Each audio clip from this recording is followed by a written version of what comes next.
Welcome, everybody, once again to Astronomy Daily Live. So, here we are doing another Obs-Session. I will apologize in advance for the sound of the wind. It's still blowing here. It's been blowing all day, and the forecast I saw said that it's going to be blowing tonight as well. So don't know. It's blowing too hard right now to do any kind of a observing. It just will jostle around in the telescope way too much.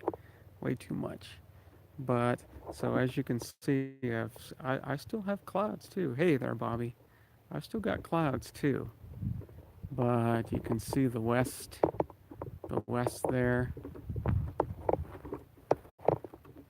The west is pretty clear, and these are moving that away. So I've also got some clouds over here. You see that? But those are going that way. So they are gone. They are gone. So I need to take some new cows because the other maybe about a week ago or so I bumped the camera, moved the camera on the scope, and when that happens, you have to you change the optical path, you change the placement of the sensor, and so have to take new flats, So the red, green, and blue flats that I had from before are no longer valid. I've got a good green set of flats on this. I was hoping uh, tonight I have some really good blue calibration data. I have calibration data, but it's not very good. It's not very good. I don't know what it is. My timing is off, and when I think I have enough time, I I get all connected up and running and everything else, and I look at the time and it's like, man, I still have to cool this camera down, and it's sunset. So sometimes those things don't work out the way you want. I've got, as I said, I've got adequate calibration data, but it is definitely not um, the ideal. So this is the good enough mentality that what I've got is definitely good enough, and it will it will allow me to at least take a relatively decent look at any data that I might collect tonight. So, but it probably isn't good enough for you know uh, too serious um, astronomical measurement, right? So it's just it's the quality just isn't there. So I've got I have at least if I want to, I can have some very high standards, and one of them is to get some good calibration data. And what I've got as of now is okay, but yeah, I'm gonna have to I'm gonna have to do this again and make sure make sure that I've got enough time because it's these sunset flats are time critical, of course. So um, yeah, if I'm not ready to go when the sky is going, then there's almost no point in doing it. Now, if I would have been another few minutes late, I wouldn't have done it at all because it just, um, you know, uh, so there's sort of two uh, two things to consider when you're taking flat fields. One is the overall brightness of the image, sort of the average brightness of the image um, that you get, and the exposure time. So the what the flat field does is it's a measurement of gain, and it takes into account the optical path and the individual pixel sensitivities of the camera. So every single pixel on that camera and on every camera, as far as that goes, is an individual and has its own characteristics. It's a lot like the others, but they are, each of them, they are very, very unique.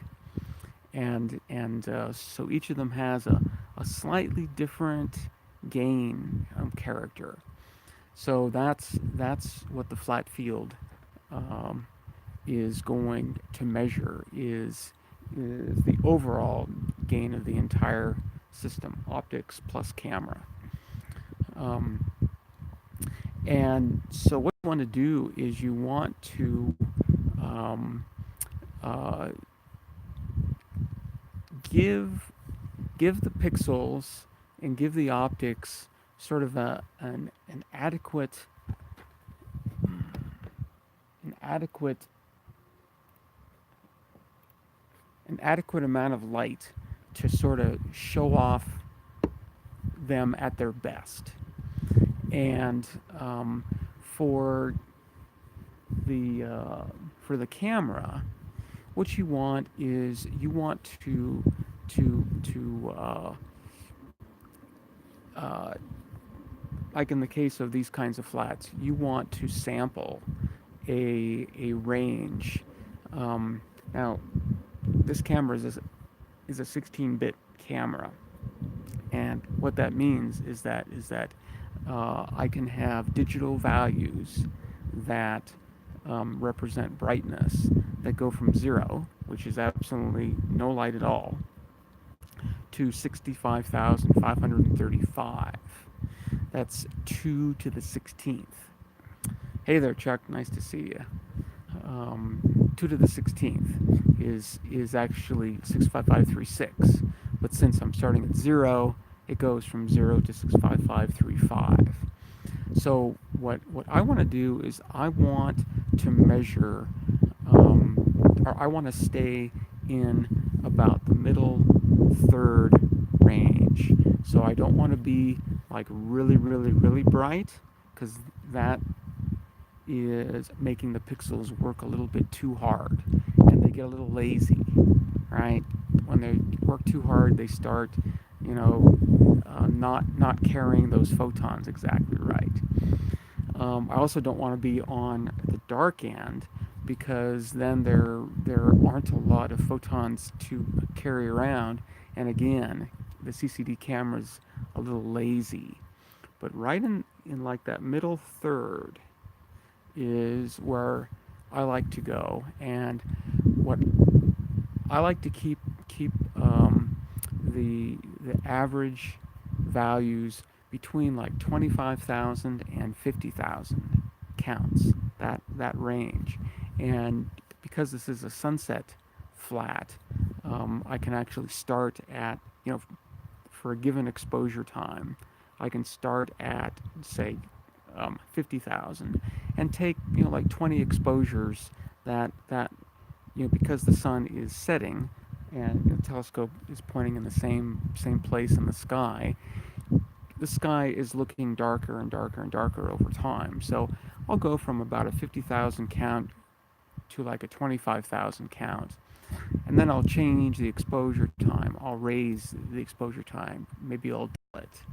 Right? If I'm down around 25,000, if I double the exposure time, I'll jump back up to 50,000, and then I can ride that down again. So that's what I'd like to do. Tonight, because I was late, and I was literally about 5 minutes late, um, which is absolutely no excuse at all. I was home. Was no reason at all, right? I was dilly doddling around. Um, so my first, oh yeah, and the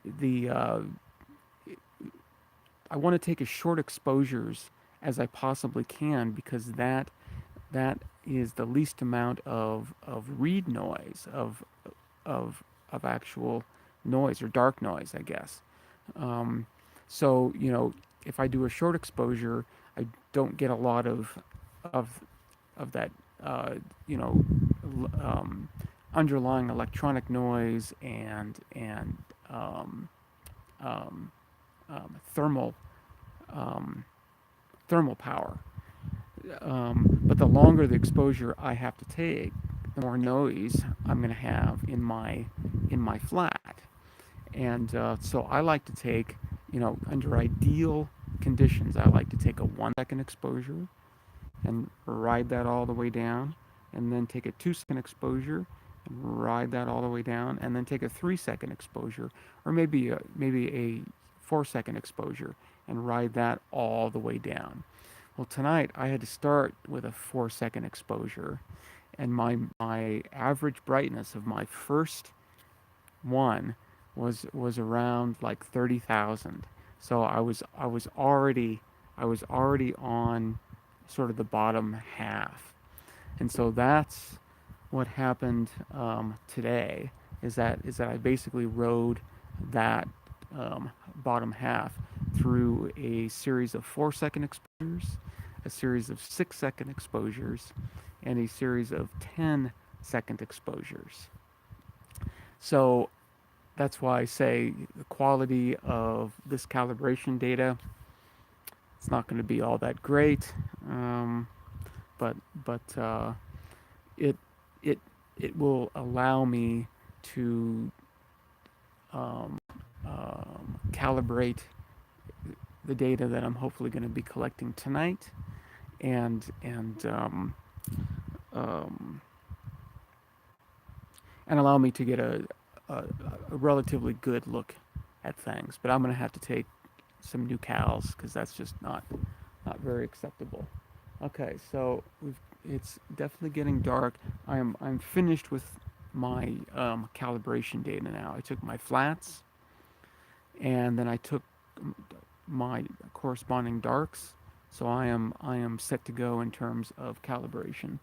Let's make sure that it's all there. Yeah, it looks like it's all there. So I got 40 flat, which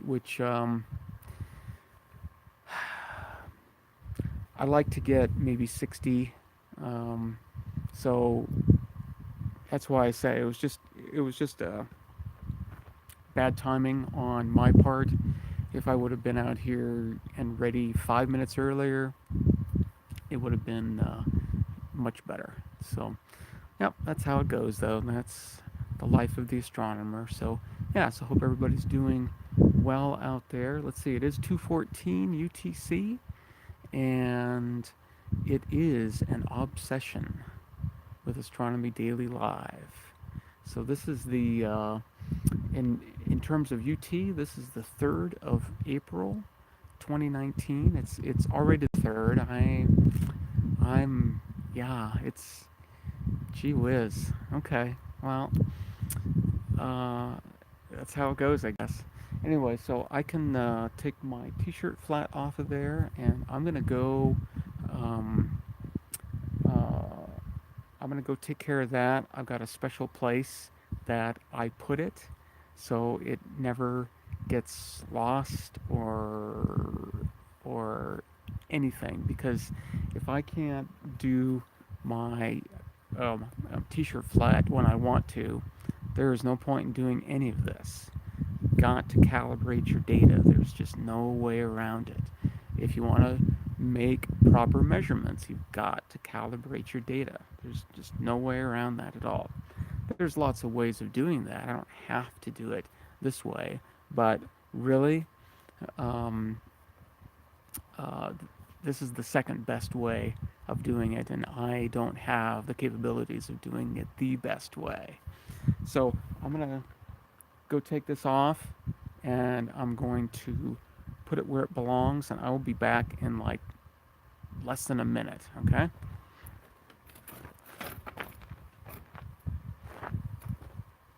You know, I can,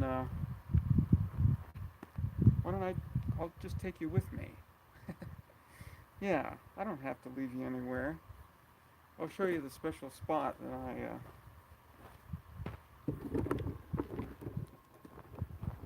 I'll show you, I'll show you the special spot that I put it.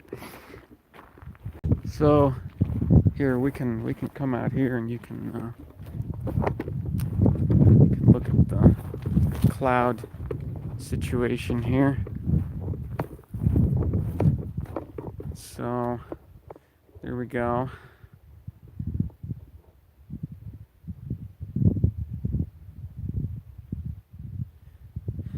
Chuck, it's depends on what you're after and what you're doing.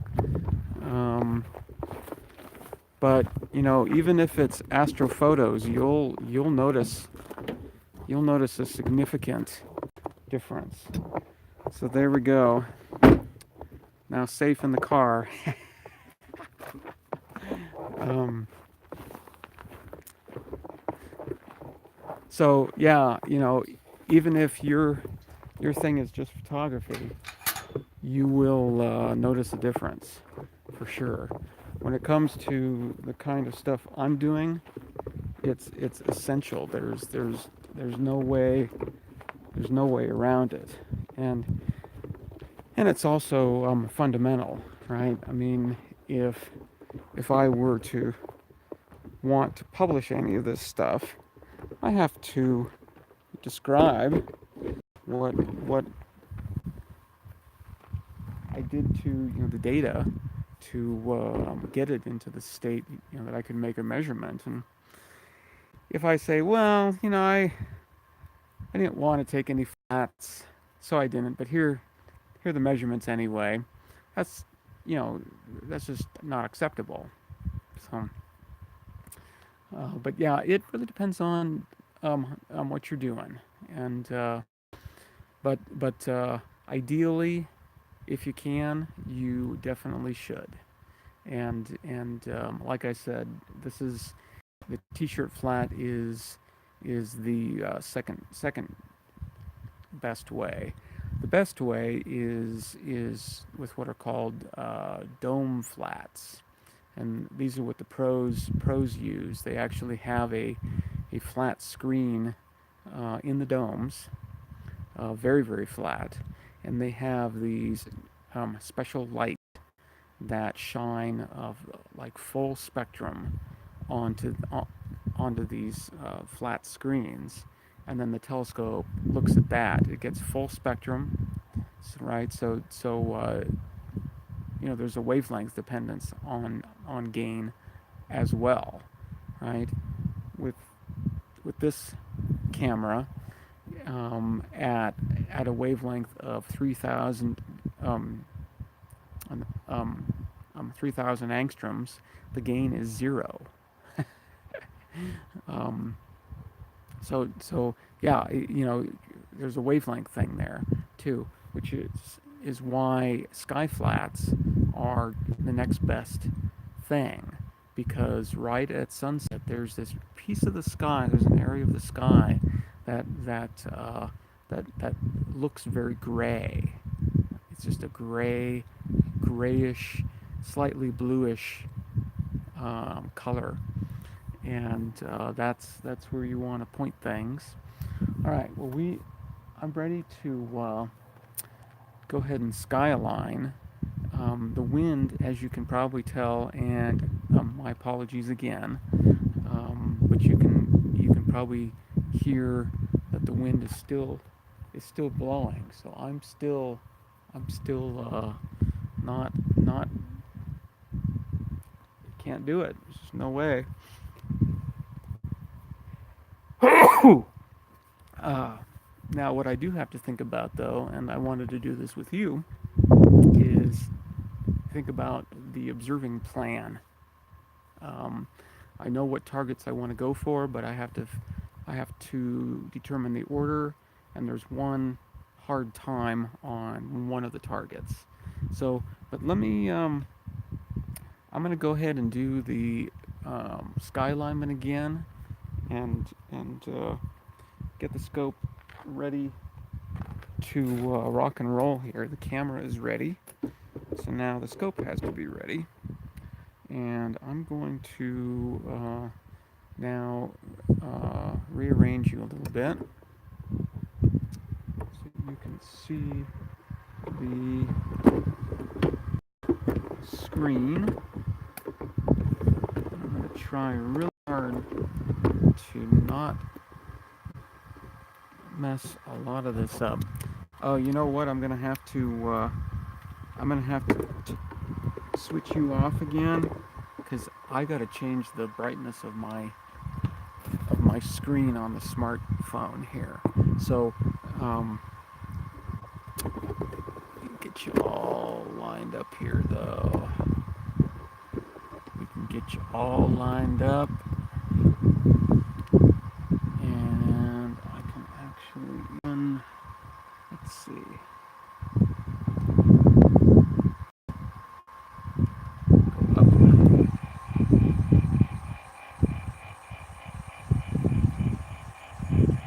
So yeah, still some pretty terrible wind. So right now I am no go, but we'll see if that changes.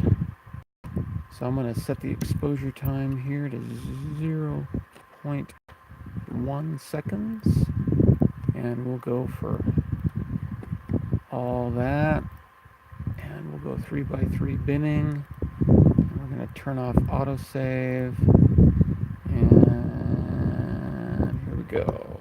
So I'll zoom in for you here a little bit, get that up there, and okay, so I'm going to reset the brightness on my smartphone, so I'm going to have to cut out just for a couple of seconds. I'll be right back. Okay, I am back. Yeah, it's definitely here, Chuck. So that's a no-go for observing. It's the wind just jostles the telescope around way too much. Wind also makes it pretty cold, but here, I'll give you a weather report here. Let's see. So 64.8 Fahrenheit and too low to measure. I like it. I don't know why it switches back to that all the time, but too low to measure and 64.8 degrees Fahrenheit. I don't know why it switches like that. Anyway, oh, there's a couple of stars drifting through the field of view. All right, so let's do the regular players. We'll do Procyon and Rigel. So I'm going to go ahead and get started with that. Again, apologize for the sound of the wind. My apologies. I'm going to get over here And I gotta pull up my clock. I'll stick it over there so it's out of your way. I don't know, boys and girls, this wind, blustery.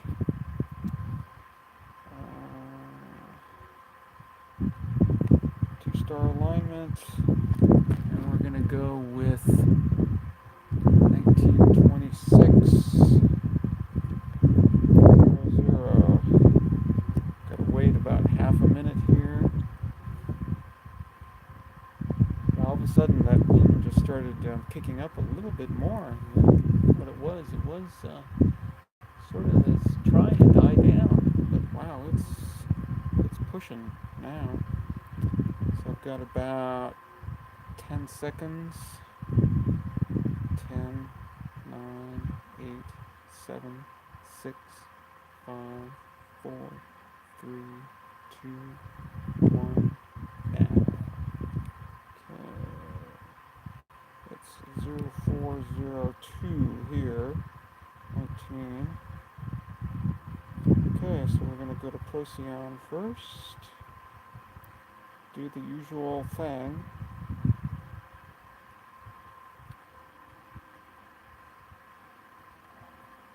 Let's see, where is he? There he is. Actually, pretty close to where the telescope is. Turn on my my little doodah there. Find your scope. And not seeing anything.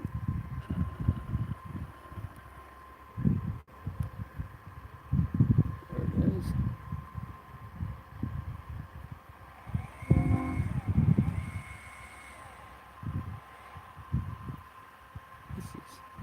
This is a curious position here.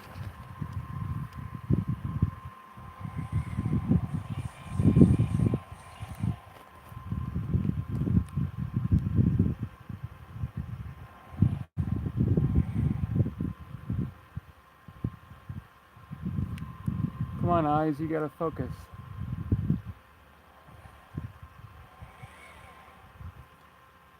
I don't know why this thing isn't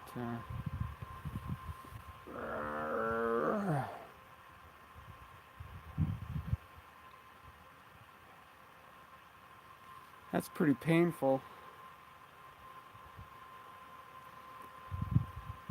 I'm having to position myself in a very uncomfortable way. So let's see if I can. Oh, that's better. That's better. Thank you. Pretty close. I don't know.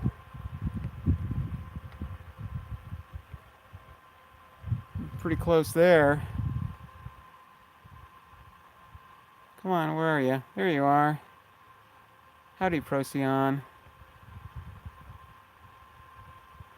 So we'll scoot you over. Get you all lined up here, buddy.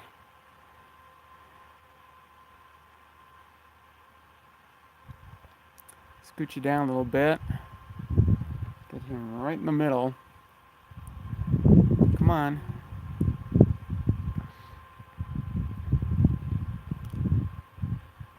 Come on, you're messing around. Oh, I went too far. Let's see if I can get him scooted back up. Arr.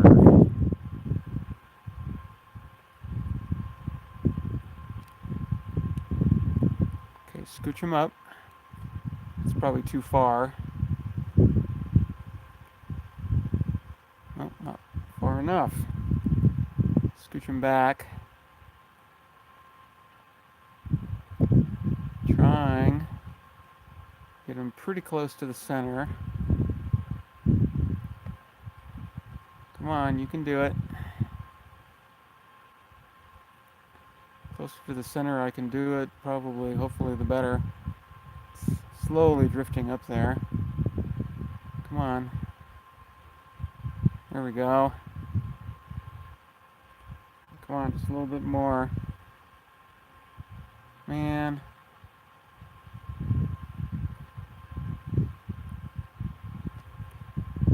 Not having much luck here.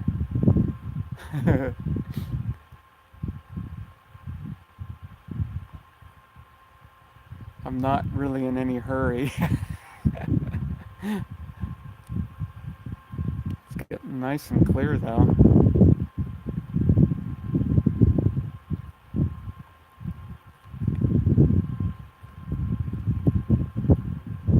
Come on. This backlash is killer. There we go. Let's see if I can scooch him down a little bit more. I'm going to move him way over to the right. Let him drift in.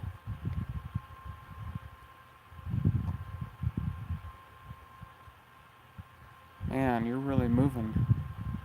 The Earth spins awfully fast. I tell you this all the time. There we go. I think that'll do. Yeah, that's going to go right in the middle.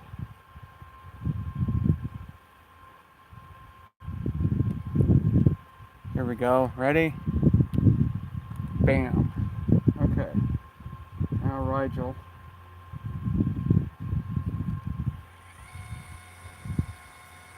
Rigel's starting to get pretty low.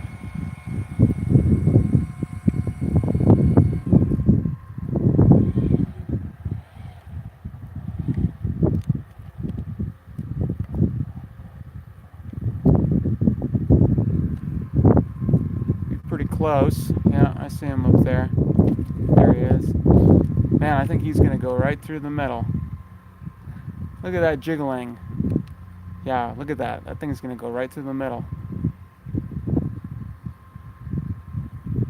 Yeah. Here we go. Ready? Bam. Alignment success.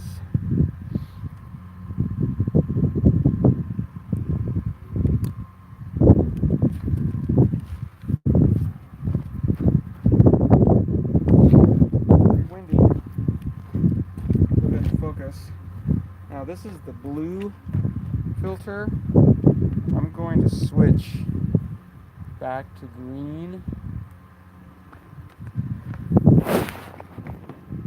because yeah, the different filters actually do change or can change the focus.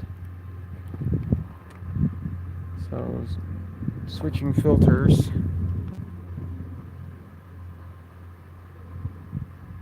So there's the green. On the back off mask. Maybe I'll remember to take it off. Wow, it's really, the wind is really picked up. Oh, we're a little bit out of focus. Looks like. Can't tell because the telescope's moving around too much. Yeah, that's definitely off, right? It's not in the middle. So let me try to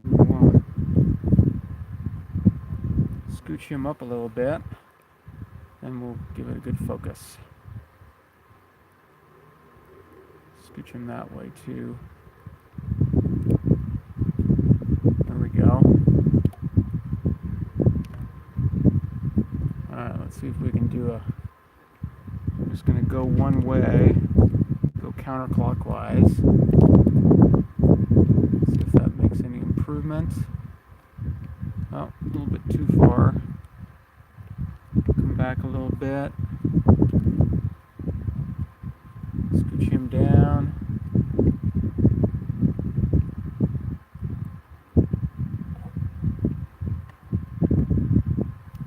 It's kind of hard to see because the telescope is jostling around so much. I think I still need to come a little bit more clockwise. See what that does. Maybe a little bit more. As I say, you can get really picky with this. That looks pretty good. What do you think of that? Is that alright, you think? I think that's okay. Okay. Alright, take the mask off. Oh, dropping on the ground. Okay, well, we're ready to rock and roll. We definitely have to wait until it's dark. And that's not going to be happening for another half hour or so. So hopefully the wind will die down a little bit. Cool. Yeah, M48 is definitely in the vicinity. Yeah, and that's usually what happens here, Chuck. You can almost set your watches by the wind here. It's in the springtime. It almost on the moment. It starts to blow at noon, and it blows all afternoon, and then at sunset it just stops. It's done. But not tonight. Not tonight. So I've got pretty nice clear sky. So yeah, just have to wait and see what this wind does. And I'm gonna take a quick walk and look at the clouds in the west. I'll be right back, like 30 seconds.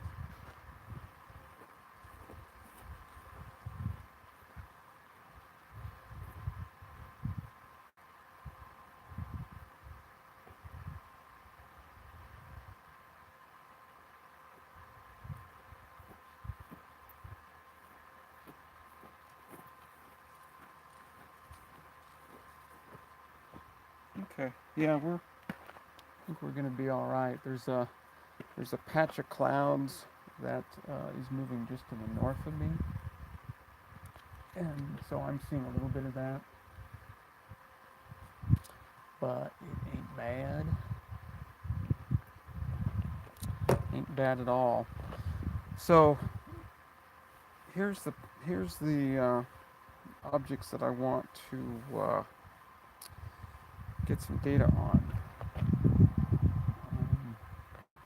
I'd like to get Messier 1, the supernova remnant, usually called the Crab Nebula. Would like to I grabbed some data of that object the other night, and I really need to have two bright stars in that field of view to be able to grab onto for proper stacking. What I have to work with is pretty tricky. So I don't know if I'm going to be able to do anything with that data as it is or not. The problem is that there really aren't any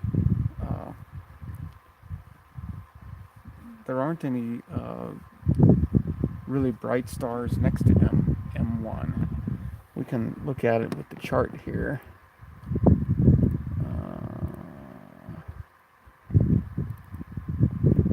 And I'll move that over and try to get you situated here.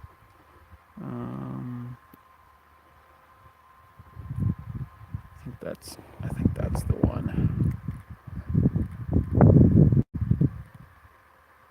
Come on. there we go. Oh, a bit too much.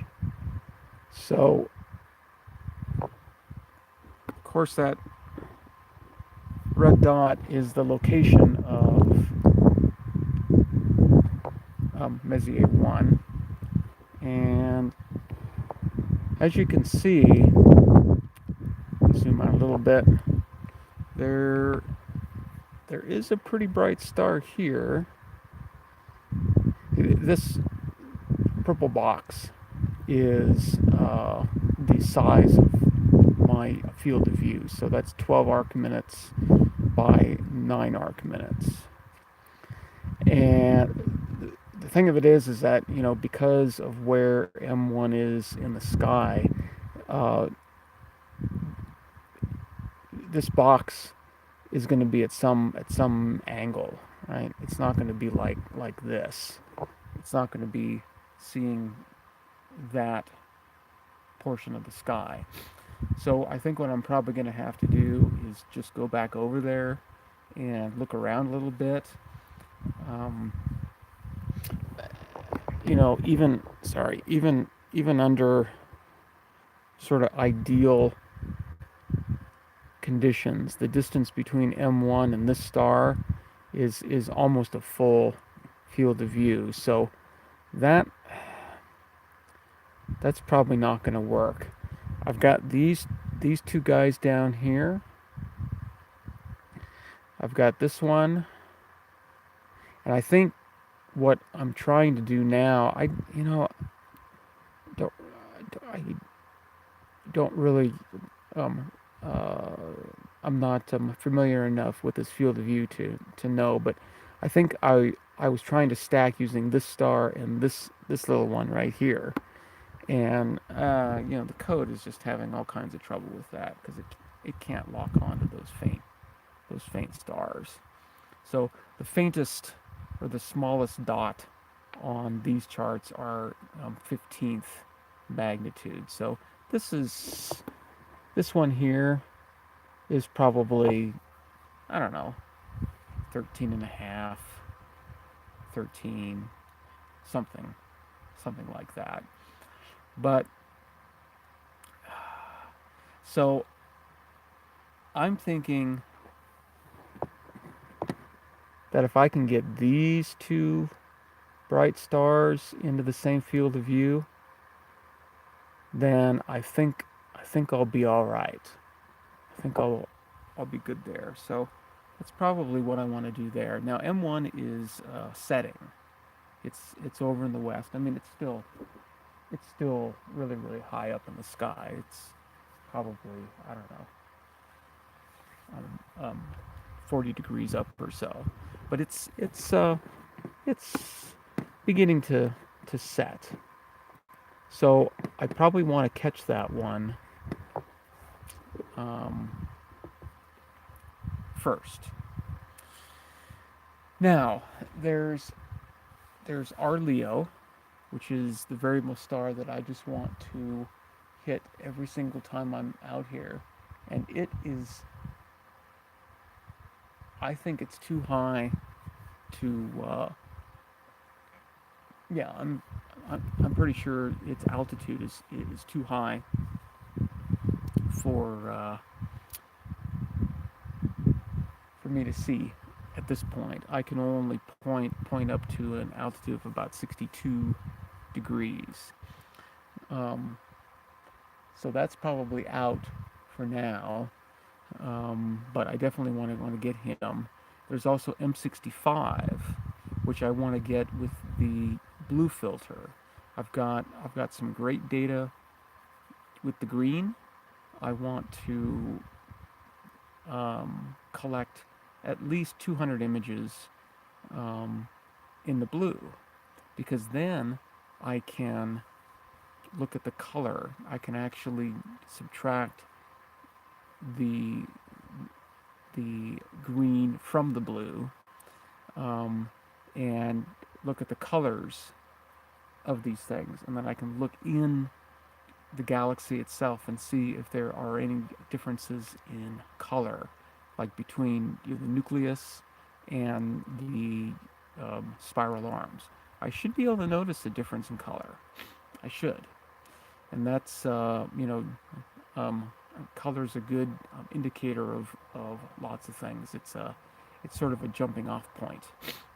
So yeah, it's still getting dark, and there is still a little tiny bit of a breeze, but it has definitely died down again considerably. Now it did this before as well. So let's let's see what not quite sure. Oh, and uh,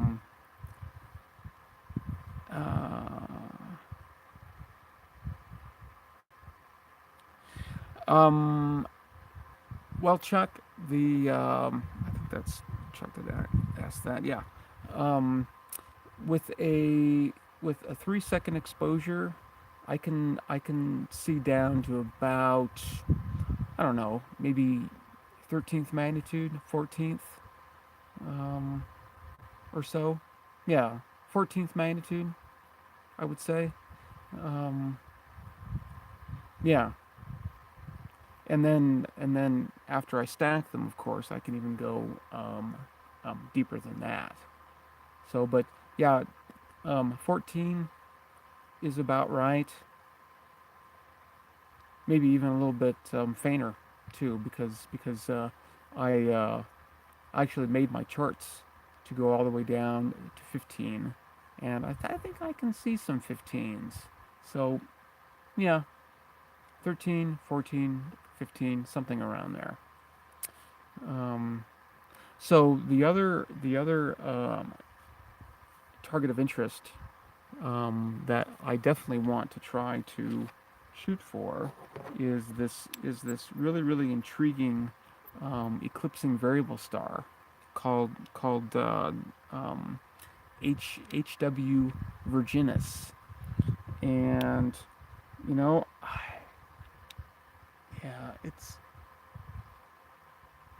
yeah, it is definitely up. Um, so of course it's over in the constellation of Virgo, which is why I was just looking east to see, if I could actually see the constellation yet. And yes, Spica is just rising. I can just barely see Spica. Um, so, um, so a lot of Virgo is already up. I think it's up. It is going through an eclipse at 4:44 UTC. So that's in about 2 hours from now.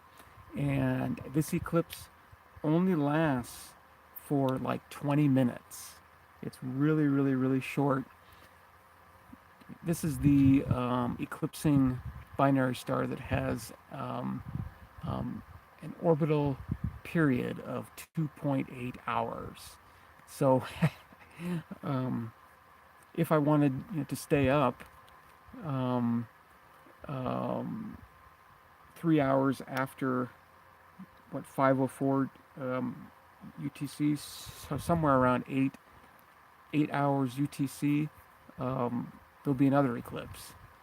But I'm not going to wait up for that. I'm just going to do this once and see what I get. So, well, here, Chuck, to answer your question, why don't we just swing over to like how about M46? There's a bunch of faint stars in M46, and I don't need a finder chart to find it because I know what the field looks like, and the RA and deck is programmed into this little paddle here. So let's just do that. Deep sky, Messier 046.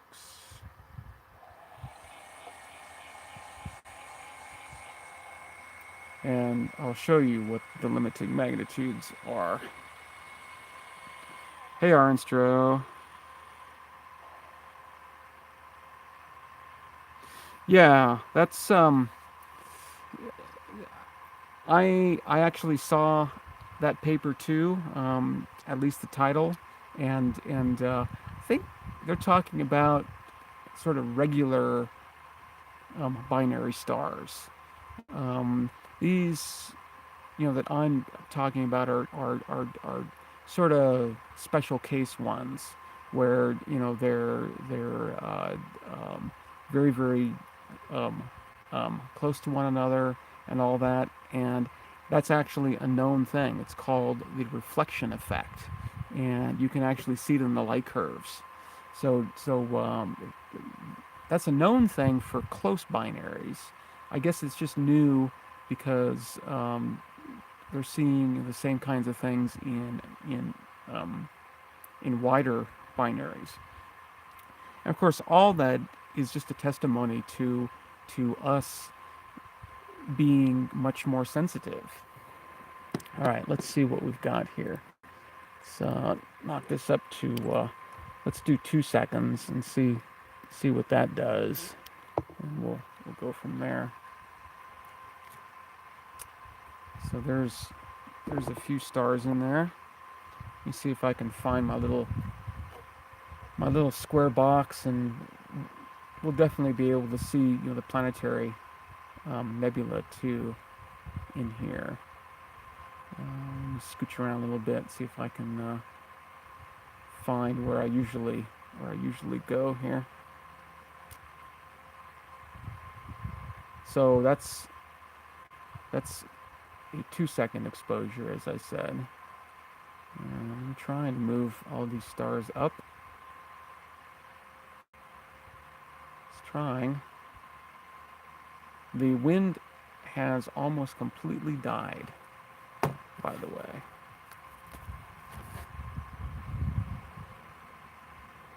So I got to be pretty happy about that.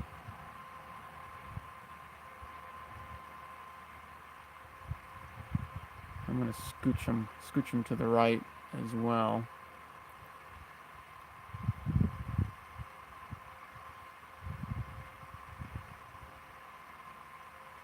Ah, there we go. There's my group of 4 right there. Those are the 4 that I sort of like to center the image up on, because then we can see the planetary nebula, which is going to be coming out of the bottom here. Scooch these guys up a little bit more. You'll see it here when it pops in. We should see it now. Yeah, there it is down there.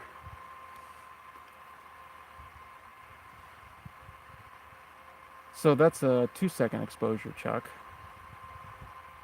And I'm definitely seeing, 13th, 14th magnitude stars there, including the planetary. So yeah, good focus. They look nice and round. We can go to 2x2 binning here. See what we're up against.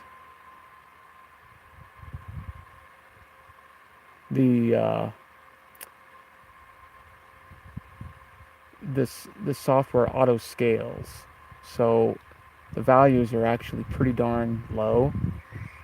So I'm gonna knock this up to, let's see if we can do a 4 second exposure. I don't think so. I think it's probably drifting a little bit too much for that.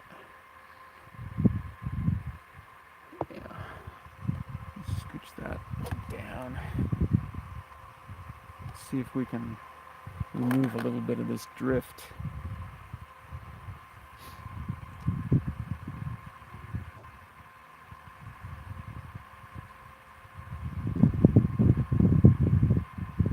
I'm still getting a little bit of drift.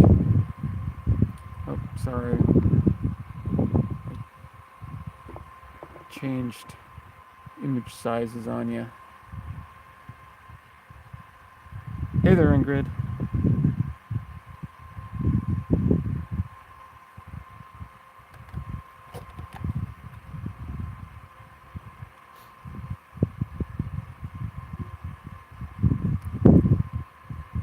So Ingrid, the only thing that I heard about any bright meteor over the United States took place the evening of the 31st over Maryland. So if there were any others, I still haven't heard. So the wind is starting to pick up again. I'm trying to scoot these guys down.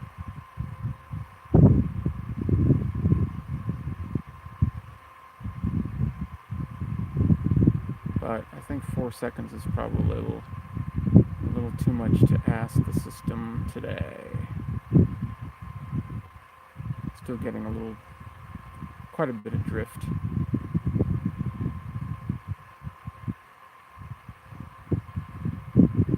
It's not bad though. And the wind has picked up again too, as you can probably hear.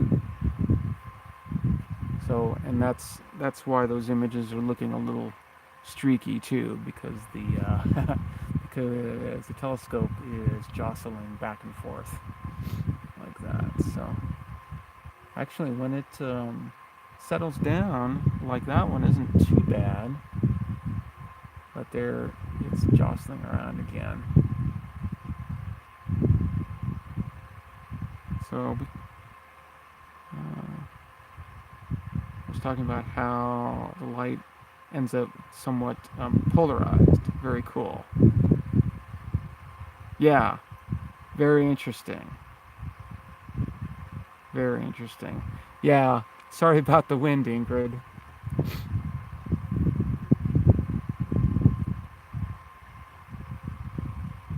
Cool. So yeah, that reflected light is you're only seeing the polarized part of that light. That is very, very interesting. I like it. See if I can scooch. Well, yeah, no, that's actually a pretty good position right there. It's just the wind is yeah, that's not bad. It's not bad for a 4 second exposure. So yeah, wow, actually might allow binaries to be identified. Yeah, well, that's interesting, our instro. You should definitely look and see what the eclipsing binary crowd has to say about that. If I'm sh- I'm sure that they have looked at eclipsing binary stars with polarizers. So yeah, I would think since they knew about reflection already, so there's the wind. That's the effect of the wind. So yeah, I would think that they would have already looked at the polarized light of that, but no, it's still really, really cool, and it's going to be really subtle, right? Depending on uh, on um, uh, on how far away the components are from one another, and I guess how bright they are. There is oftentimes a wavelength dependency on polarity as well. So yeah, actually, I'm really, really pleased with the tracking. If it wasn't for the blowing wind jostling these things around, these 4 second exposures are actually not too bad. So I think we got the tracking. Uh, wow, it looks like the tracking is pretty dead on. Let's do something really crazy while we're waiting. Let's do like a 10-second exposure. Let's see what that does. Hopefully the wind won't blow. Now I'm expecting to see some kind of drift here. Let's find out. Yeah, well, that might be wind, because that's sort of a left to right thing. But that's not bad. That's not bad. Wow, yeah. The tracking is pretty good tonight, I gotta say. Let's do one more crazy step and change the binning to 1 by 1. Let's do full frame and just see what we can see here. I'm just waiting for it to get dark anyway. It's astronomical twilight ends at about 3:05 UTC, so pretty much now. So here's a full frame 10-second exposure. Let's see what that looks like. Wow, that's not bad.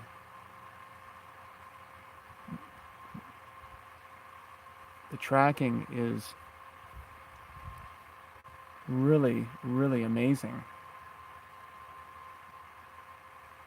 I mean, that is locked in. I'm seeing some nice round stars. Wow.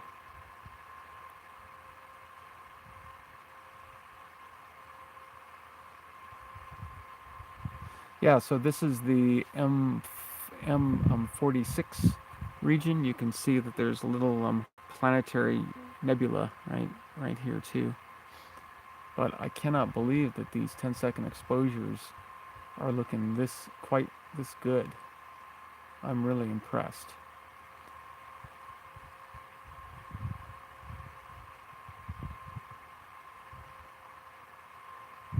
I mean, they're definitely not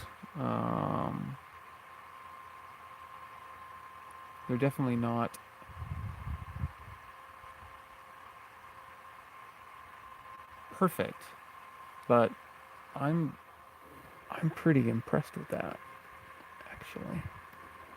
Wow, that tracking is really, really good.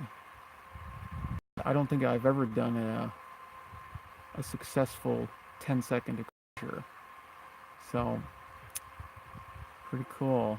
I'm glad I'm at least recording this on the live stream, because that's pretty darn good for a 10-second exposure. I'm seeing nice round stars. I'm looking at the fainter ones and seeing that they're basically points.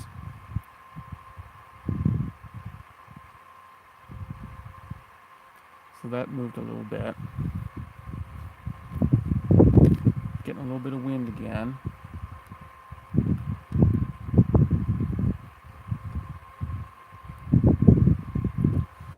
Alright, well, it is definitely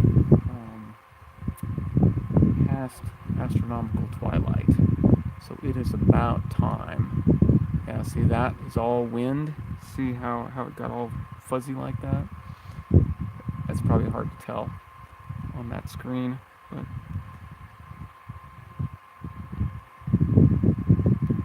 very cool. Yeah, so the wind is picked up again. I guess what I'm gonna do is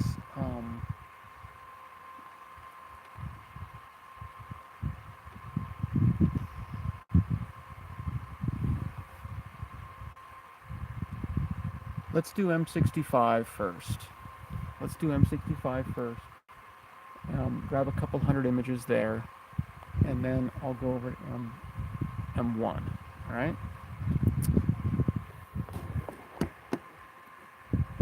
Because I'm still battling wind here for sure. Okay, so I'm going to be taking M65 in with a blue filter. So what I have to do first is I have to refocus on a bright star with the blue filter. So here we go, 3x3 binning. There we go. Okay, so let's get a bright star. We can just go back to Procyon as far as that goes.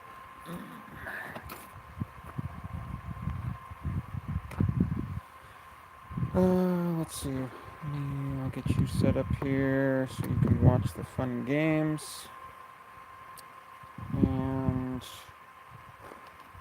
yeah, so let's move over to Procyon.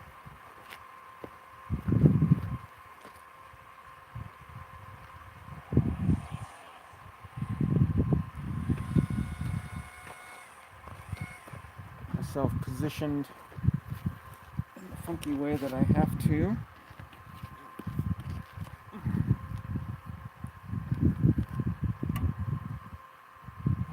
we'll go up.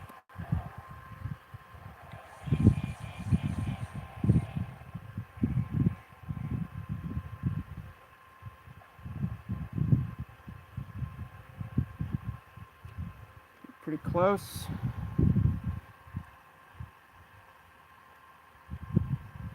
I see him.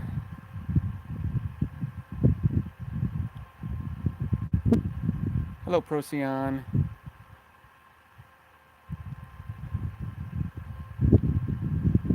Get him scooched over a little bit.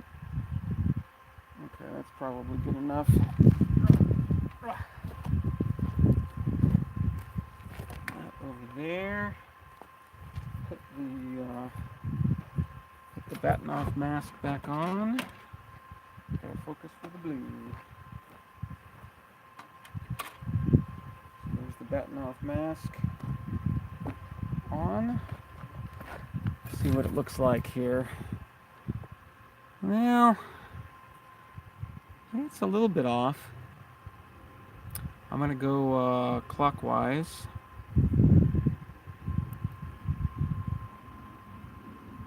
Oh yeah. Correct. Correct, our instro. Alpha Canis Minoris. Okay, I think that's a pretty good focus there. Maybe I went a little too far. I'm gonna go back just to scooch. Yeah, there we go. Okay. All right. Okay, take the Batnoff mask off. And let's get over to M65. This M65 is getting higher and higher.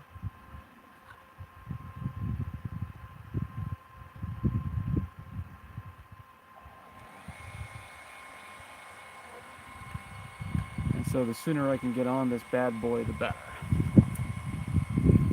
And we're going to change the exposure time to 2 seconds for now.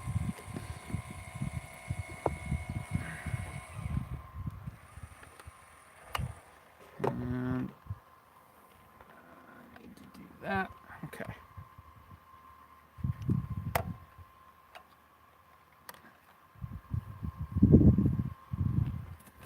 Okay.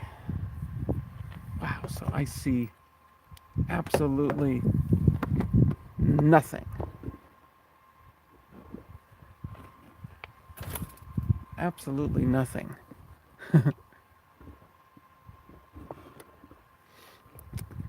So, let me pull up the M65 chart. And the reason why we see nothing is because it's a pretty quiet field. Pretty quiet, so we're gonna have to move around a little bit. I'm just gonna randomly move.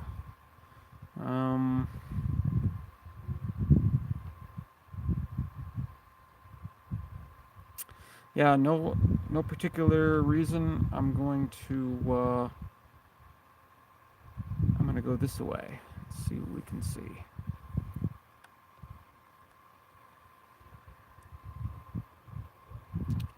Oh, there's something.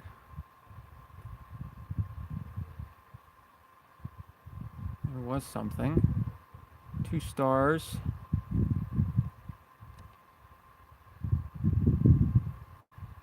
Bright and a fainter, and then another one down here. So, I'm gonna zoom out on my field of view a little bit. We can make some sense of this. Not seeing much. Let me scooch these up.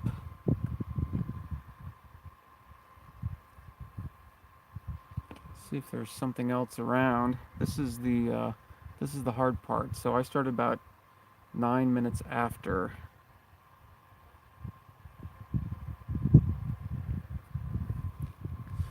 Yeah, that's part of the difficulty with this system is that the pointing isn't great.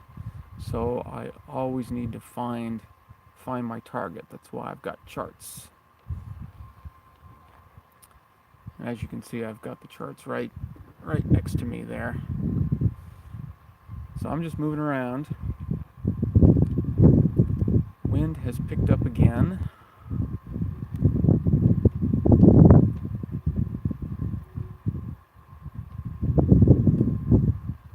Might have to wow, I'm not seeing any stars whatsoever.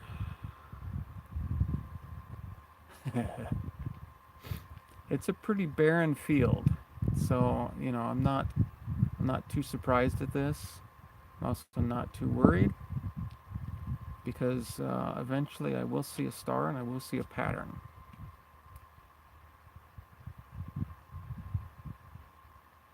And that's what it's all about, is trying to find patterns.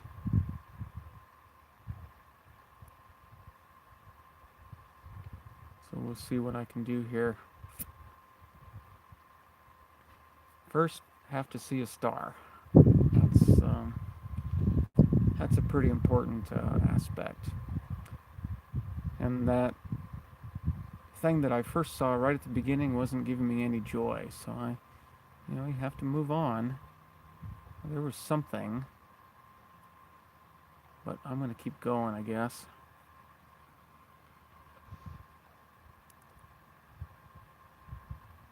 Pick up any stars whatsoever. Okay, let's go over this way. I'm just sort of scanning around. Okay, there's one. See that one here coming in, really faint. I'm gonna lock onto him and see if he's got a friend.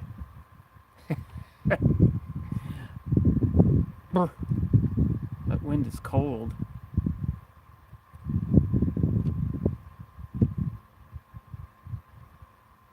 It's still tracking, or it's still moving. Ooh, there's something nice and bright. Okay, hopefully I can do something with this.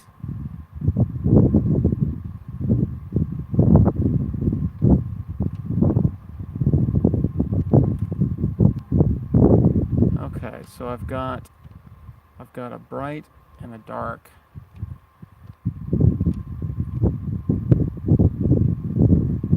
And wow, I'm not sure.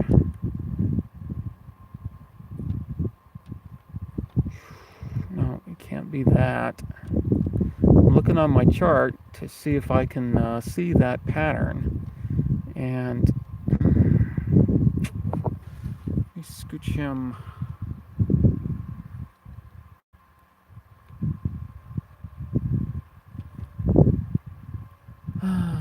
Let's see. Let's scooch this to the right and up a little bit. Because I'm thinking that maybe I'm seeing where I'm pointing.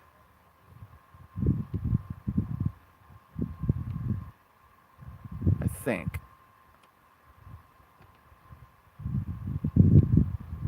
Scooch him up a little bit more. Is that? Yeah, okay. I think I know where I am.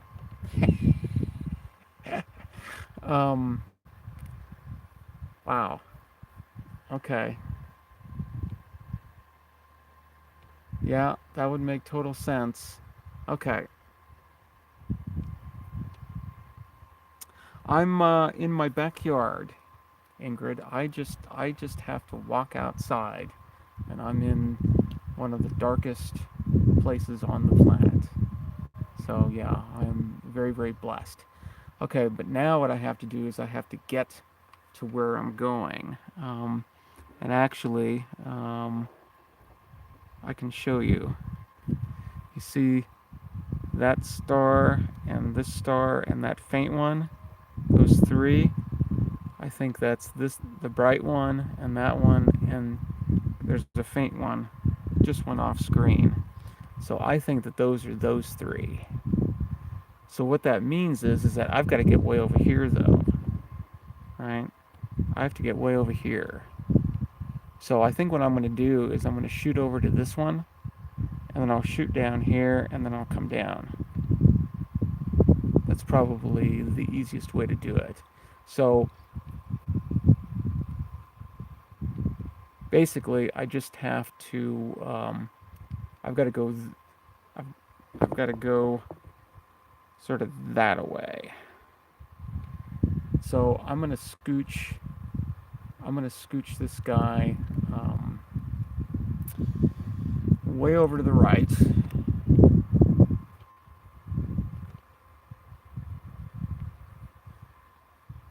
And as soon as I'm over to the right,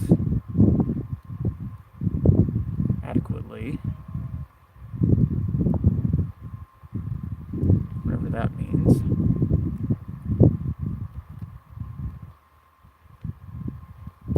wind is still blowing pretty good here. Okay, so now I think what I'm going to do is I'm just going to move these stars up, and I should run into that bright star in about 3 fields of view. So this is going to be pretty precarious. The star that I'm going for is about as bright as that. Okay, so if I'm right, I'm going to start moving, and if I'm right, we'll run into another star about that brightness.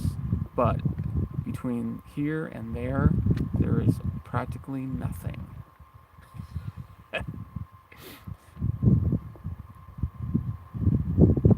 So I am moving it, believe it or not.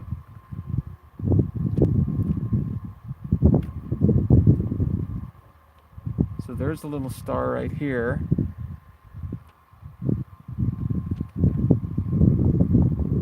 Maybe.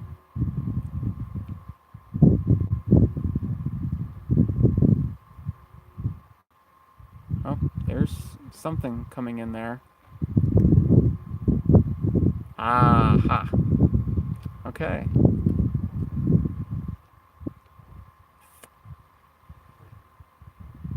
Okay. Well, if that's who I think it is, then what I need to do is I need to actually get this guy. I don't know why he's drifting down like that so much.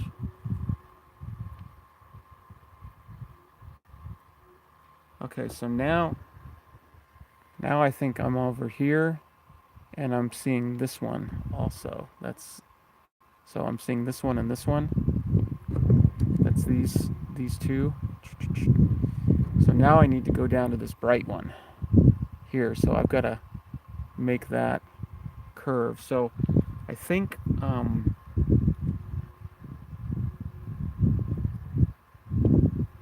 yeah, he'll be coming in on the lower right if I do that. So I'm going to scooch these guys to the left a little bit, and then I'm going to keep moving them up. And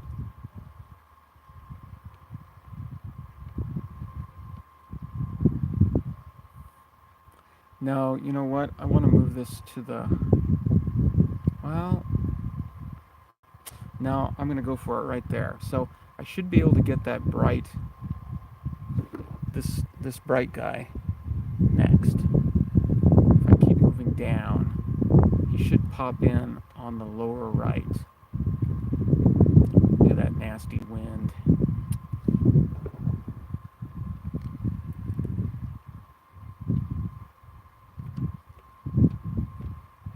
Okay, here we go. This is taking a little bit longer than what I would want it to take. But I was pretty far off too.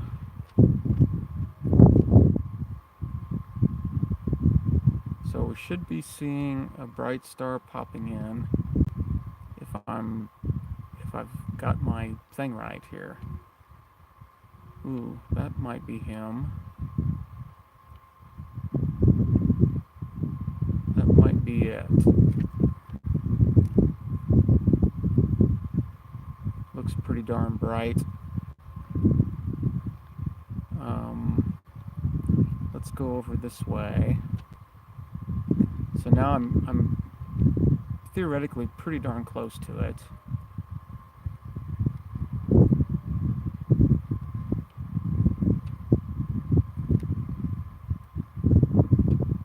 I'm going to try to see if I can confirm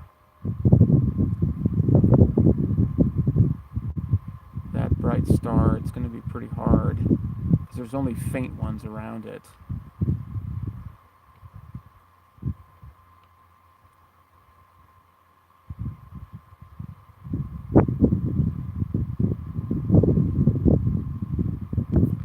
Yeah, I'm gonna just keep going this way and see what I run into.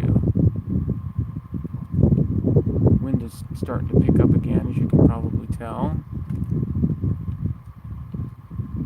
I might just run into this galaxy. But wow, this is taking a little bit longer than what I wanted.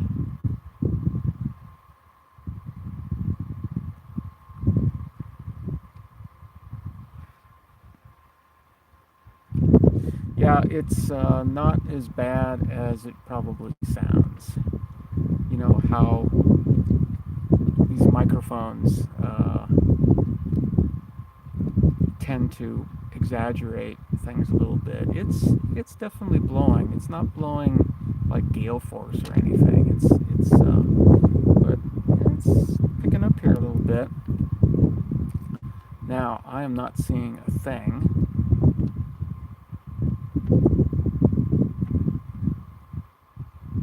Oh, there's a fairly bright star up there. Let's see where we are here. I've got a guess as to what that is.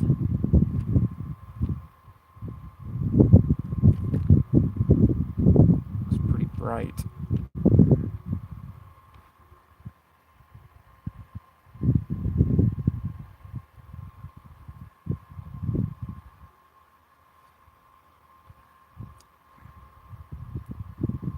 So I've got another star up there. I'm hoping to scooch down and see. Whew, man.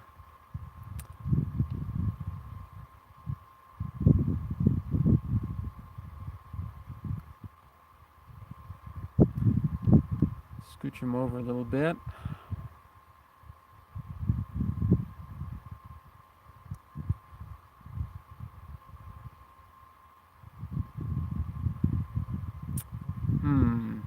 Shoot.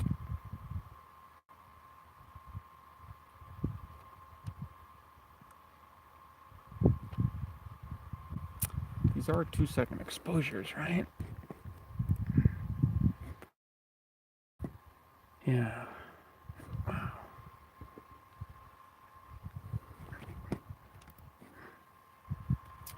I've got a single star where, wow, I didn't think there was gonna be one there. Huh. Dang. I'm not quite sure where I am though now.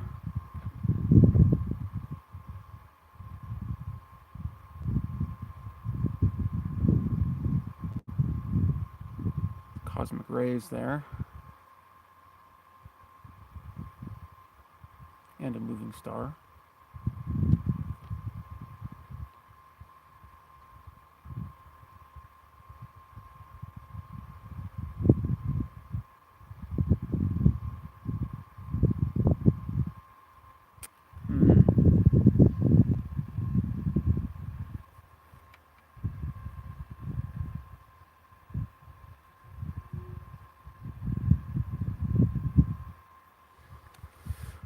Well, shoot, I hate to have to go back and try that again. But, dang it, I am lost. And I don't like being lost. Wah.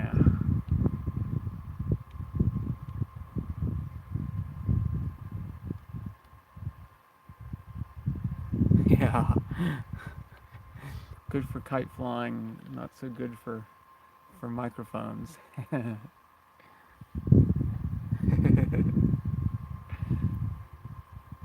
Huh. Well, I hate to have to do this, but I'm thinking that I'm gonna have to go back to the drawing board on this bad boy. And I hate to have to do that. But no, I'm definitely lost. So let me reacquire.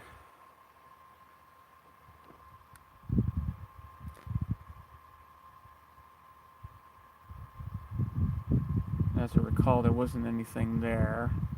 I don't remember which way I went, but I'm gonna go a different way this time.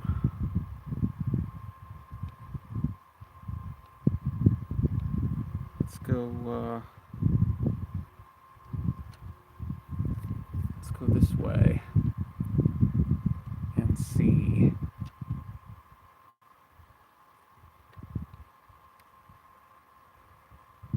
First, we got to pick up a star. We got to pick up a star pattern. We have to find it on the chart. Okay, so there's that double again.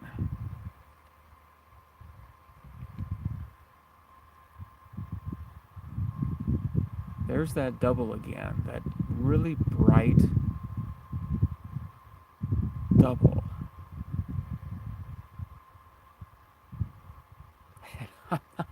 I'm really not sure.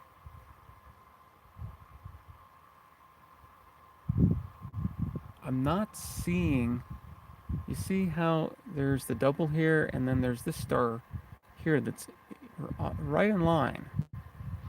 And I'm looking on the chart and I'm not seeing anything like that.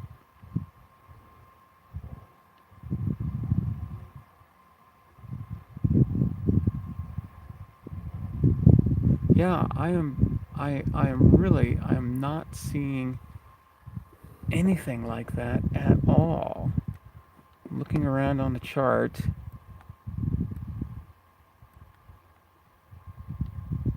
And, you know, the pointing can be bad. Can be pretty bad.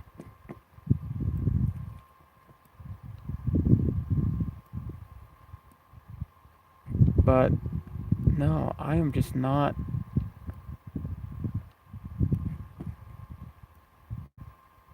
See, I'm seeing a nice binary right there. But there should be a little star over here, and there isn't. So that's not it.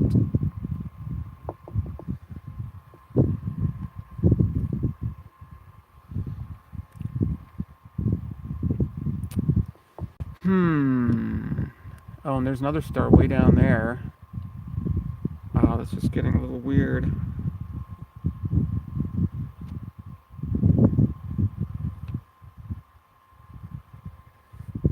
Oh, I'm missing the... Yeah, no, it's the pointing. It's just bad pointing.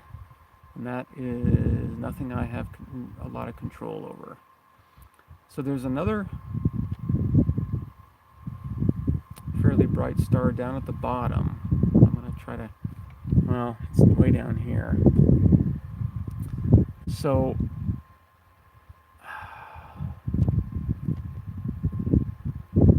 I'm seeing really bright next to a faint. Oh, they just popped out of the top of the field.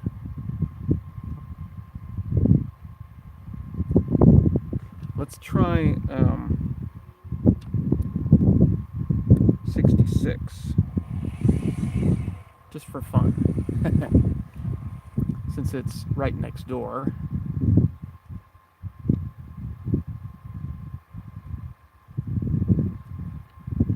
So there's a star drifting. Ooh, there's a really bright star. So those who are drifting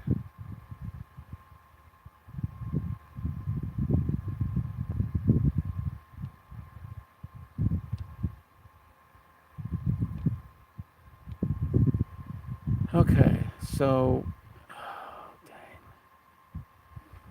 so really bright star here, and then faint star. In that kind of a configuration, fills up the entire field of view one way.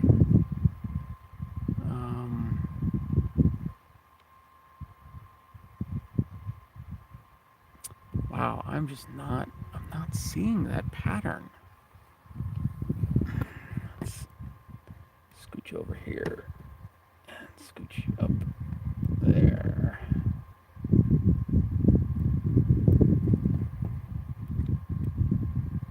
I've still got wind here, so I'm just dawdling a little bit in sort of a frustrating way. But I've still got wind here, so it's not.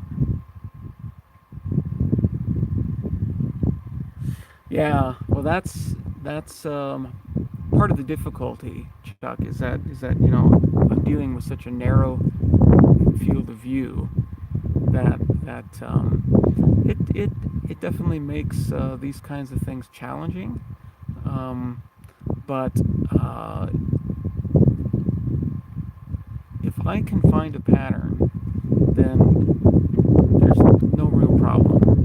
Ooh, that's a pretty strong wind.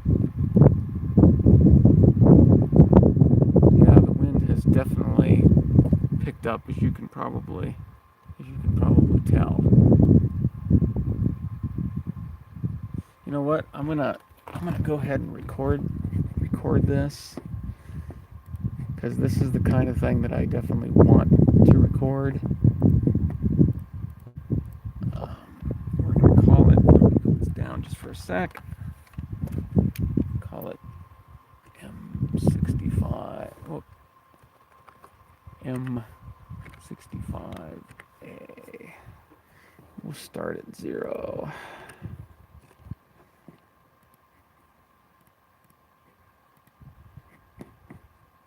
Okay, so let's just go back to 65, or what it thinks is 65. And I'm going to start recording. Autosave.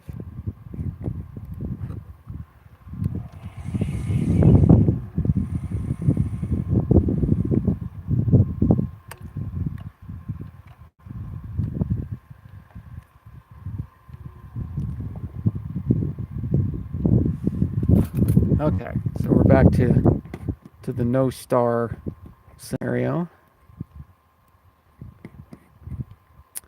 I'll get this more or less the chart centered like that. Now I've definitely spent much more time on this than what I would normally allow, but I don't have anything else to do while the wind is blowing, so might as well. You know what? Why don't I aim at Regulus and see how far off it is?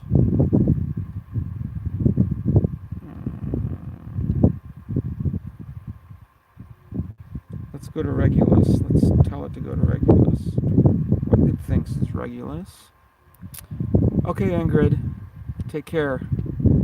Thanks so much for coming in. It's always great to see you in the chat. Oh, not Rigel. Man. I didn't mean to tell it to go to Rigel. It's going to Rigel. I'm going to tell it to go to Regulus. Sorry. Sorry, little telescope.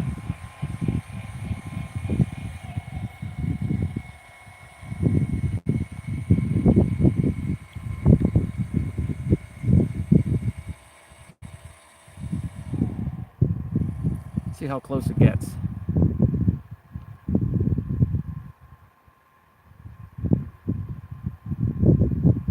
I don't see anything. Wind is still blowing like crazy.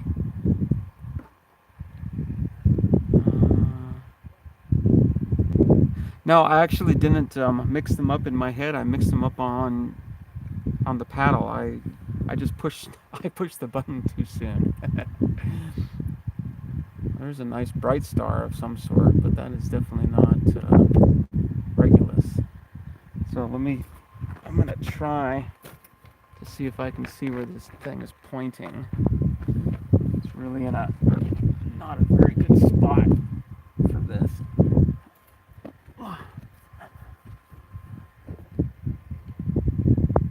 Oh wow, that's way off. That is way off. So I think what I'm gonna do is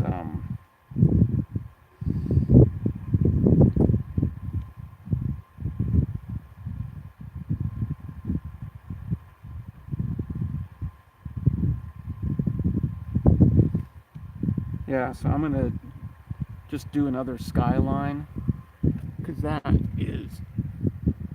this is gonna be really hard to do, but holy moly, that's way off.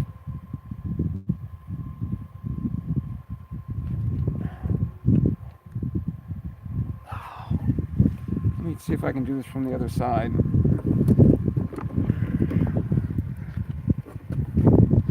Actually, I'm just gonna have to move you guys out of the way for a minute. Sorry, you can you'll have to watch from an angle there momentarily. This is,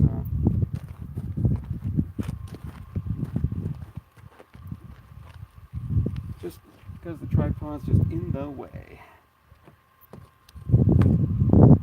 Just hang tight.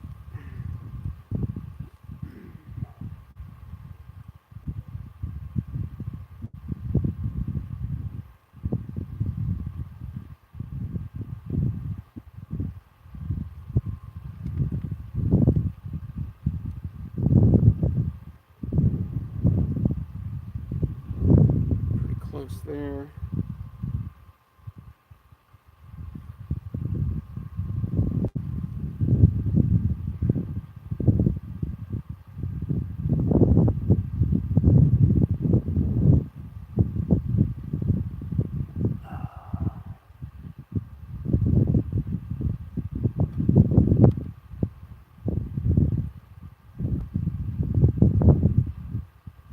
Should be really close. There it is.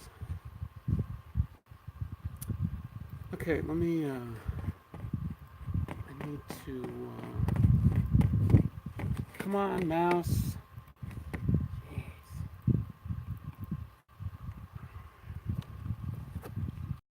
Gotta shorten this exposure, or blast my,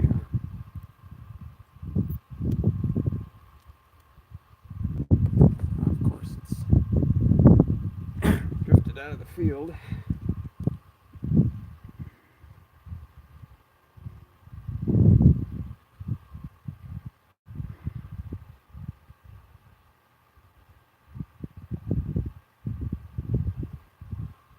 Really close.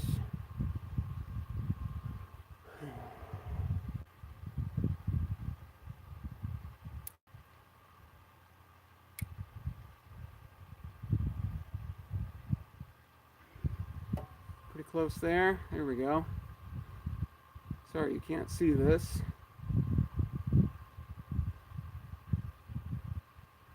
Just get it back in the center. Yeah, that was very far off. So the pointing is really bad tonight for some reason. Tracking is really good. Pointing is terrible.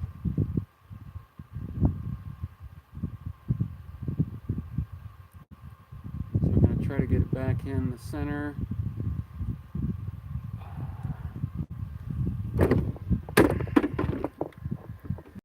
guys back over here. Maybe.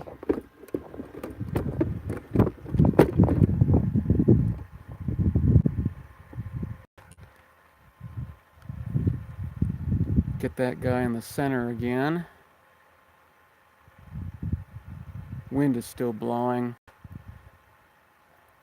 Come on.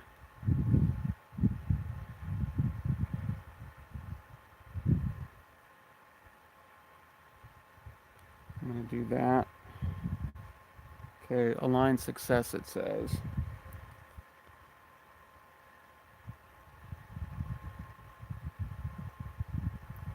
Let's go to Regulus. Go right back to where it was. It should.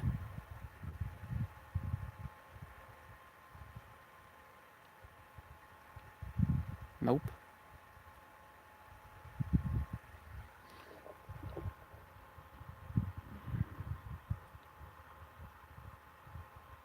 Pretty close.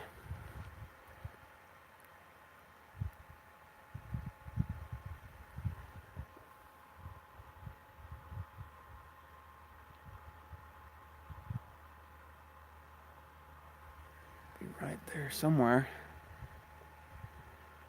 There it is. Okay, well that's closer than what it was. Okay, so let's go back to M65.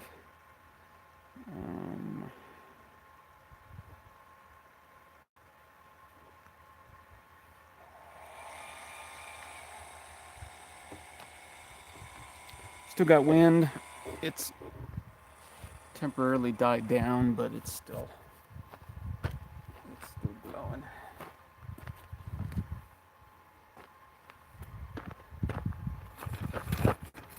Okay, so now let me change the exposure time again. Let me get you all situated here a little bit better.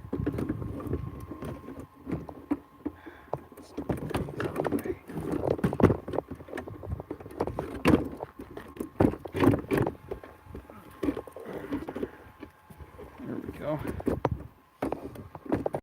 Grunt. Wheeze.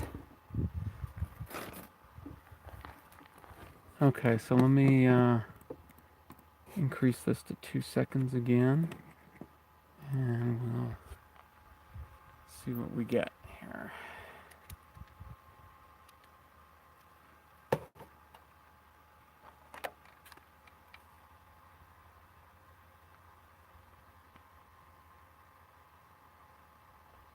Drifting a little bit.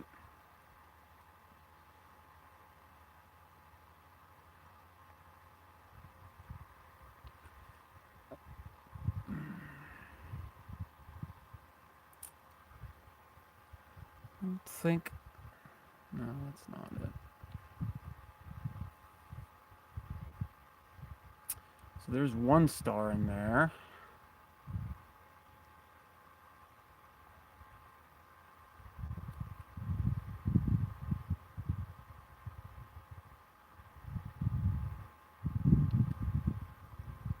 One faint little tiny star. Does me absolutely no good whatsoever.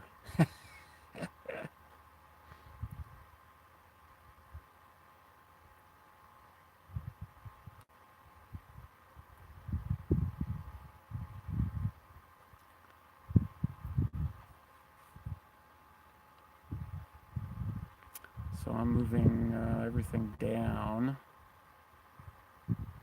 That's sort of where it was when it pointed back to Regulus. It was sort of above Regulus, pointed above.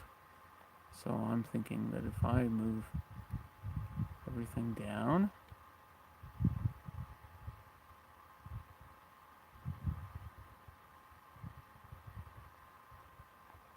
I'm not seeing any stars whatsoever. Appreciate you all hanging with me as you share the antics along with. Again, apologize for the wind.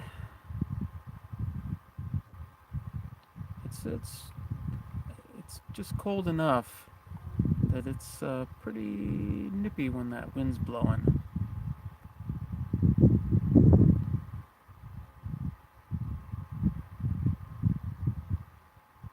But I'm not seeing any stars. There's one. See if we can latch onto him and find a pattern. Oh, there's another one up there.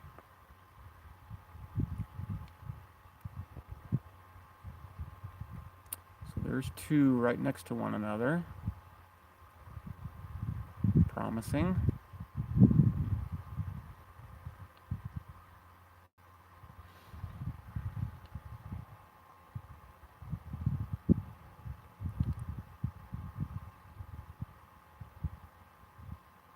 Actually, three in a triangle. So let's see.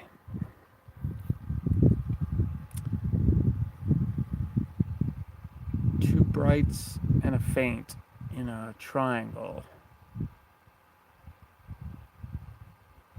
And the faint, I think the faint one is, yeah, the faint one's this little guy right there, which you can barely see. So two brights and a faint.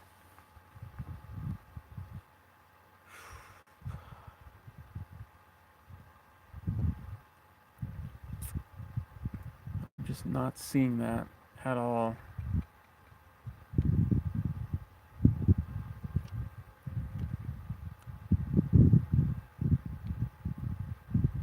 I'm definitely not seeing that at all. I want to make sure that that third thing is an actual star. I'm just going to move stuff to the left.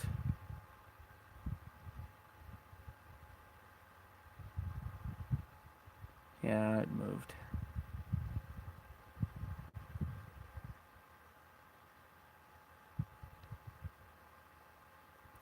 So there's another star coming in over there on the right.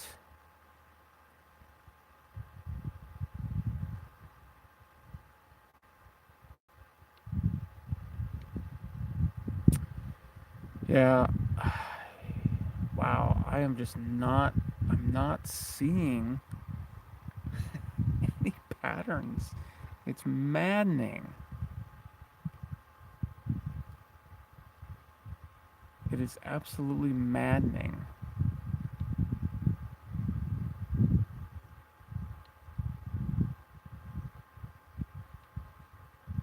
And that's a pretty darn bright star, too. This one.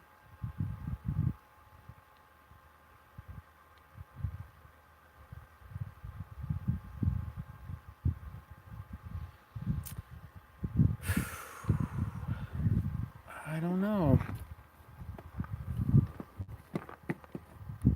Sometimes these things, they pop in and they are just like super easy. And sometimes I don't see a thing. Let's go back to Regulus. Should we go back to Regulus? Regulus is getting pretty high. Dang it. Arcturus is over there.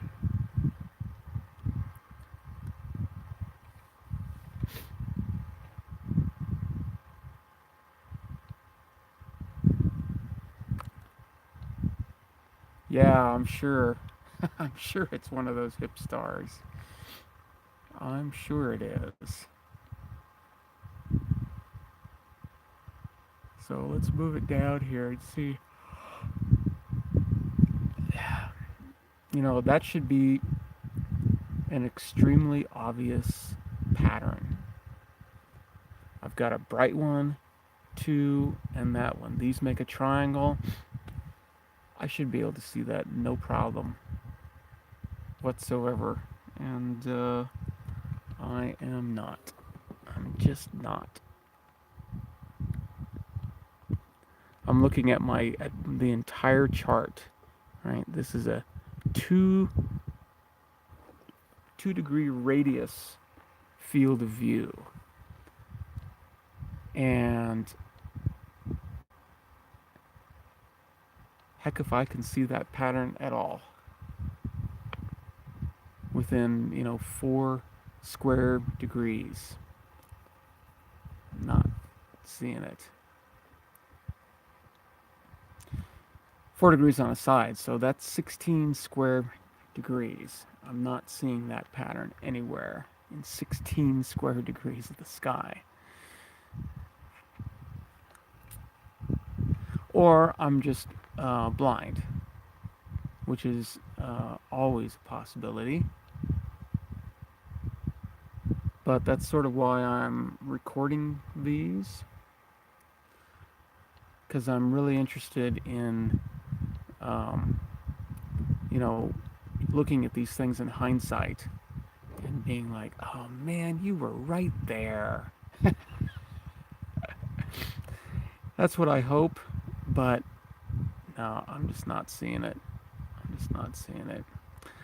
All right, well, I am paying attention to the time for the first time here, and I've noticed that I've gone almost 2 hours, and my smartphone has just alerted me to the fact that I've got 15% battery power left. So I think I'm going to have to exit these waters. Um, there actually is a night vision mode. It's not part of XP. It's part of this, and it's that. But I can't see things as well in this mode, so I don't like it, and I don't need it. So I don't go into night vision mode. So it's not necessary for me. Um, so anyway, I think I'm gonna end this pitiful live stream. Um, but that's how it goes. I'm not. Uh, if it was, if if if the wind was nice and calm, I would be a little bit more upset. I already am. It's frustrating, right, to not be able to nail these guys, and to not be able to see that pattern anywhere on my chart is just driving me insane. So that's all I can do is I've got another a little less than an hour before that eclipse starts. Um, so I'm gonna wait up at least that long. Um, Probably what I'll do is I'm just gonna move on to my next object because I'm not obviously not getting anywhere here. So I'm gonna move on to M1 and see what I can do over there instead. Maybe I'll have more luck. Um, and Yeah, Bobby, I probably could do all those kinds of things, but you know, this allows me to limit limit the live stream time to the smartphone anyway. And that's probably a good thing. So, all right, everybody. Well, here's a frustrated Cosmic in southeastern Arizona, where the sky is clear, the seeing is pretty terrible, and the wind is blowing. So, um, if the wind dies down in the next half an hour, 40 minutes or so, I will be happy about that. But it seems to be gusting, so it seems to go away, and then it comes back, and then it blasts up again, and all that. Here, I'll give you a status 61.2 and too dry to measure. I love it. Yeah. So that means it's below 20% humidity, which would, it's the desert. It's supposed to be dry. So, okay, everybody, I'm going to move on and I'm going to let you all go. So, thank you very, very much for coming in. And yeah, you know, that's an excuse that I could use, but it's not a good one because uh, as you've seen on other live streams, it often usually takes me only a couple minutes to find the pattern, and then a couple more minutes to find the target. So the fact that I've spent way too long on this one means there's something wrong. There's something wrong with the pointing. Yeah, there's something wrong. So I'm gonna move on and see if I can do this. I might just do a brand new star alignment. Who knows? Who knows? But okay. Peace, cheers, and all that, everybody. I will see you. Here, I can actually. Can I do this? Let's see. Where am I? There I am. Let me point up a little bit. All right, everybody. Peace, cheers, and all that. Live long and prosper. And yeah, well, you